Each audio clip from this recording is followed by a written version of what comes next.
ये 3 parallel lines है जिसके बीच का डिस्टेंस ए बी सी है इस तरह से, और पी क्यू आर है। तो A is to B is to C is equals to P is to Q is to R. A by A plus B plus C is equals to P by P plus Q plus R. ये पहला चीज़ है। उसी तरीके से इन दोनों दूसरे equation में आप देखें कि इन दोनों के बीच का डिस्टेंस m है, यहाँ का n है, और a और d के बीच का डिस्टेंस a है, और c और f के बीच का डिस्टेंस b है। तो आप रेशियो अगर निकालें तो A B by B C, उसी तरीके से D E by E F is equals to m by n हो जाए। अब हमें डी ई की वैल्यू निकालनी है। डी ई का वैल्यू निकालने के लिए a by n cross multiply b by M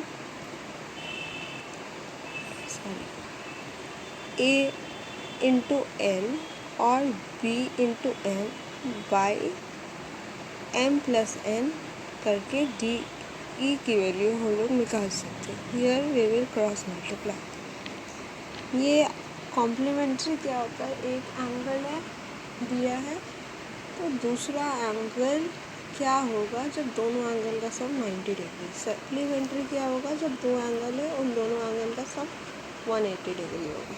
ठीक है, अब हम लोग देखते हैं कि एक एंगल है, उसका इंटरनल एंगल बाइसेक्टर क्या होगा। कि ये एंगल दिया है, ठीक है, इस दोनों के बीचों बीच जो एंगल इस एंगल को आधे में डिवाइड करेगा वो इसका इंटरनल एंगल बाइसेक्टर होगा। अब इस एंगल का एक एक्सटर्नल एंगल है, मतलब इसके अलावा इसका जो सप्लीमेंट्री एंगल है उसका जो बाइसेक्टर होगा ना, उसको एक्सटर्नल एंगल बाइसेक्टर बोलेंगे। ठीक है, अब इसके बाद एक्सटर्नल एंगल बाइसेक्टर और इंटरनल एंगल बाइसेक्टर के बीच का एंगल हमेशा 90 डिग्री होता है। ठीक है, अब हम एक एंगल बनाए, उसमें एक एंगल बाइसेक्टर को ड्रॉ किया। एंगल बाइसेक्टर पे कोई भी पॉइंट P है तो उस पॉइंट P से परपेंडिकुलर दोनों साइड पे डालें 90 डिग्री, तो जो PQ है उसका वैल्यू PR के बराबर होगा, मतलब ये दोनों डिस्टेंस आपस में इक्वल हो जाएंगे। इसी तरीके से दो पैरेलल लाइन से एक जगह मिलती हैं और यहाँ पे एक एंगल बनाती हैं, तो alpha plus beta plus gamma 360 के बराबर हो जाएगा। इसी तरीके से एक ट्रायंगल दिया है, उसमें दो एंगल आपको पता है, तो एक्सटीरियर एंगल का क्या वैल्यू होगा। तो जो एक्सटीरियर एंगल होगा वो सम ऑफ अपोजिट इंटीरियर एंगल के बराबर होगा। साथ ही साथ जो सारे एक्सटीरियर एंगल होते हैं ट्रायंगल में वो 360 डिग्री के बराबर होते हैं। इस तरह का जो क्वाड्रिलेटरल है, उस क्वाड्रिलेटरल में ए, एक्स और सी जो एंगल्स हैं इसका सम बाहर वाले एंगल बी के बराबर होगा, मतलब reflex part of angle B के बराबर। सिमिलरली एक और क्वाड्रिलेटरल है ABCD, इसमें अगर एंगल B का इंटीरियर एंगल निकालना होगा तो वो 360 degree minus x plus Y plus Z होगा। पर अगर इसी का एक्सटीरियर एंगल निकालना होगा तो directly x plus Y plus Z होगा। हमारे पास एक और इक्वेशन है जहाँ दो पैरेलल लाइंस है, वहाँ पे लेफ्ट हैंड साइड पे ए और थीटा है, राइट हैंड साइड पे ए और थीटा है, तो लेफ्ट हैंड साइड पे जो एंगल बनेगा ना वो ए प्लस थीटा ही होगा, मतलब sum of angles on RHS will be equals to sum of angles on LHS। अब हम लोग ट्रायंगल पढ़ेंगे, और ट्रायंगल का हम लोग सबसे पहला रूल ये जानेंगे कि जो ट्रायंगल के हाइट्स होते हैं वो उसके साइड के इनवर्सली प्रोपोर्शनल होते हैं। ठीक है, H1 is to H2 by H3 is equals to 1 by A by 1 by B by 1 by C। अगर एक एंगल एक्यूट है तो उसका जो B साइड है वो छोटा हो, B साइड का स्क्वायर छोटा होगा A square plus C square के। अगर राइट एंगल होगा तो पाइथागोरस लग जाएगा, बी स्क्वायर बराबर ए स्क्वायर प्लस सी स्क्वायर हो जाएगा। ऑब्ट्यूस एंगल होगा तो बी साइड का स्क्वायर ए स्क्वायर प्लस सी स्क्वायर से बड़ा होगा।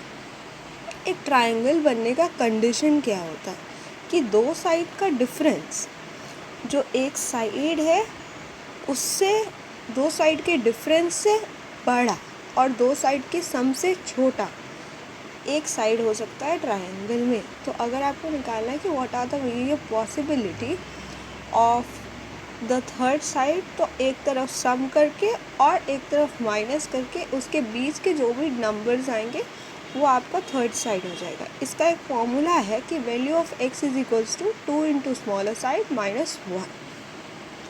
अब कितने ट्रायंगल्स फॉर्म होते हैं अगर ये आपको निकालना है, पहले तो साइड निकालना हुआ तो वो हुआ, अब कितने ट्रायंगल्स फॉर्म होंगे तो उसके लिए हमें सबसे पहले फैक्टर्स लेना होगा। फैक्टर्स लेने के बाद 2 इंटू स्मॉल साइड माइनस 1 करना होगा और फिर टोटल के सम को ऐड करना पड़ेगा। जैसे a इंटू बी, मतलब दो साइड दिया है जिसका वैल्यू 24 है, तो हमें 24 के फैक्टर्स लेना पड़ेगा, मतलब 24 इंटू 1, 2 इंटू 12, 3 इंटू 8, 4 इंटू 6। अब इसमें जो छोटा साइड है जैसे 2 इंटू 1 माइनस 1 1 हो जाएगा। यहाँ पे इसी तरीके से 2 इंटू 2 माइनस 1 3 हो जाएगा। ये सारे साइड्स निकालने के बाद सबका सम करेंगे तो हमारे पास टोटल नंबर ऑफ ट्रायंगल्स 16 आ जाएंगे। ये पाइथागोरन ट्रिपलेट्स है जो हमें याद करना है। तो सबसे इम्पॉर्टेंट ट्रिपलेट्स यहाँ पे लिखे हुए हैं 7, 24, 25, 8, 15 और 17, 9, 40, 41, 11, 60, 61, 12, 35, 37, 16, 63, 65, 13, 84, 85, 20, 21, 29, 28, 45, 53, 33, 56, 65, 39, 80, 89, 36, 77, 85, 36, 77, 85, 65, 72, 97, 20, 99, 101, 48, 55, 73। इन सब के मल्टीपल्स खा लिए, स्क्वायर, क्यूब, स्क्वायर रूट और क्यूब रूट। अब ट्रायंगल के 7 इम्पॉर्टेंट प्रॉपर्टीज़ है। सबसे पहला प्रॉपर्टी है कि एक तरफ ट्रायंगल के इंटरनल बाइसेक्टर, एक ट्रायंगल बनाए उसके एक साइड का इंटरनल बाइसेक्टर लिए और दूसरे साइड का एक्सटर्नल बाइसेक्टर लिए, ठीक है, और दोनों को एक पॉइंट पे मिला दिए। तो जो ये अदर एंगल बचा, ठीक है, जैसे ये दोनों एक का इंटरनल लिए एक का एक्सटर्नल लिए, तो इसका जो यहाँ पे बच गया एंगल ए, तो एंगल ए 2 टाइम्स होगा इस दोनों के मिलाए हुए साइड से, ठीक है, मतलब ये 2 थीटा हुआ तो ये थीटा हुआ। इंटरनल एंगल बाइसेक्टर और एक्सटर्नल एंगल बाइसेक्टर के मिलने से जो ट्रायंगल बनेगा उसका एंगल हाफ होगा कंपेयर टू ये 2 थीटा के। दूसरा हमारा जो ट्रायंगल का रूल है कि पहले हम एक ट्रायंगल बनाते हैं, उसमें जो एंगल ए है उसका एंगल बाइसेक्टर बनाते हैं और फिर एक परपेंडिकुलर बनाते हैं एंगल ए पे का ही। अब हमें इस एंगल का वैल्यू निकालना है जो परपेंडिकुलर और एंगल बाइसेक्टर के बीच में आता है, ए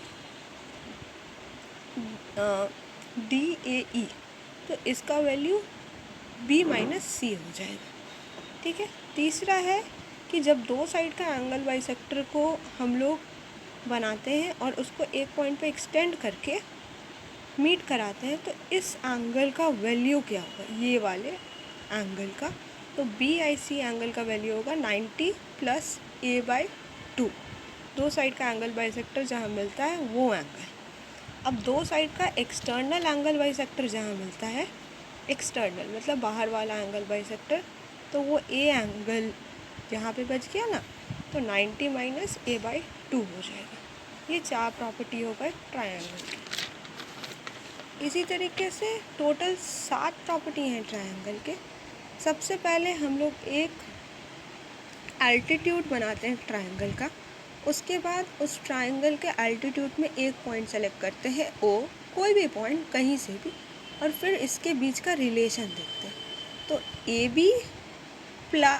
बी का स्क्वायर प्लस ओ सी का स्क्वायर बराबर हो जाएगा ए सी के स्क्वायर और ओ बी के स्क्वायर से, मतलब क्रॉस मल्टीप्लिकेशन हो। ए बी का स्क्वायर और ओ सी का स्क्वायर बराबर हो जाएगा ए सी के स्क्वायर और ओ डी के स्क्वायर के बराबर। ठीक है, अब सबसे पहले ये देख लीजिए कि एक ट्रायंगल बनाए, उसके बाद इसका एंगल बाइसेक्टर बना ली। ठीक है, एंगल ए का एंगल बाइसेक्टर और बी सी साइड को प्रोड्यूस करने पे ये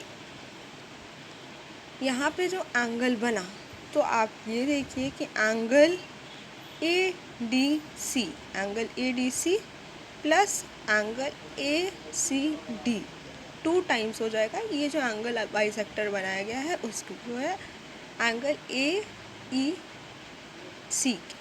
ठीक है, तो जो एंगल बाइसेक्टर वाला बनाया हुआ एंगल है ना, ये 2 टाइम्स हो जाएगा आपके पहले इस एंगल के, और ये जो दूसरा एंगल है उसके एक्सटीरियर एंगल के।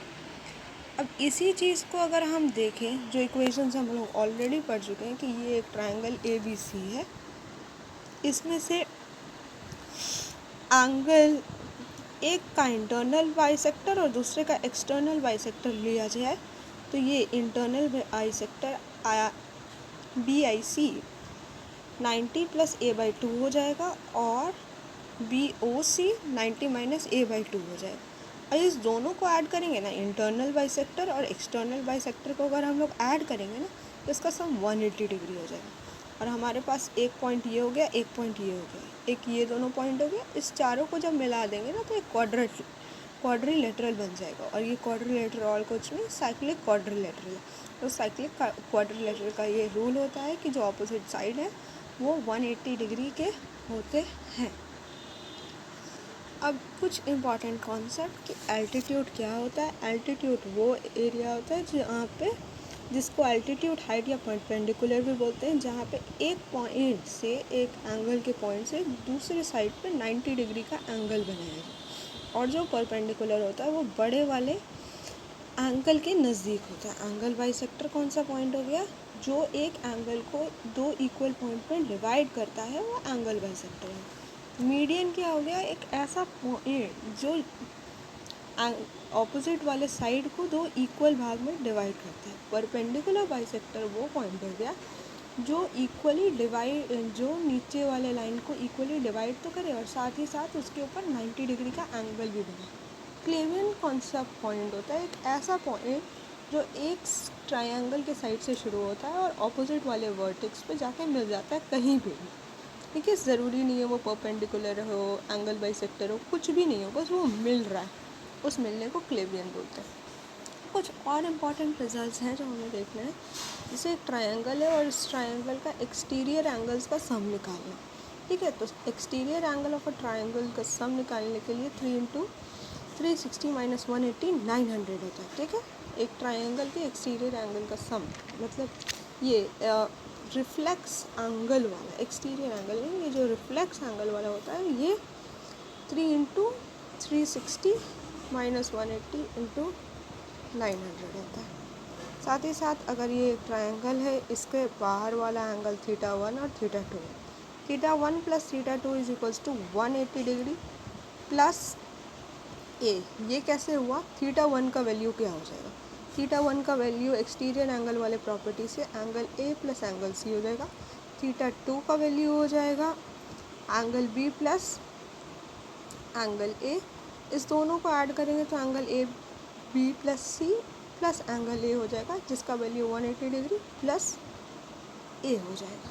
अब ये एक लास्ट प्रॉपर्टी है जो हमें देखनी है कि एक क्वाड्रिलेटरल टाइप का चीज़ है, जहाँ पे आप देख रहे हैं एक्सटीरियर एंगल वाले प्रॉपर्टी से हम लोग इसको सॉल्व करते हैं कि ये एंगल, ये पूरा एंगल x है जिसका एंगल बाइसेक्टर बनाया हुआ है x1 x2, और ये पूरा एंगल y है जिसमें एंगल बाइसेक्टर बनाया हुआ है y1 y2। ये हो गया a जो बाहर है, b जो कि बाहर है। ठीक है, तो अब देख सकते हैं एंगल a का वैल्यू क्या हो जाएगा, x1 प्लस y1, क्योंकि एक्सटीरियर एंगल b का वैल्यू क्या हो जाएगा, x2 प्लस y2। अब जब ये सबको साथ में जोड़ेंगे a प्लस बी, ये पूरे एंगल का वैल्यू x है, इस पूरे एंगल का वैल्यू y है, तो X plus Y is equals to A plus B. अगर हम लोग एक ट्रायंगल बनाते हैं जिसमें सारे एंगल्स ए पी में हैं, तो जो मिडिल वाला एंगल होगा वो हमेशा 60 डिग्री होगा।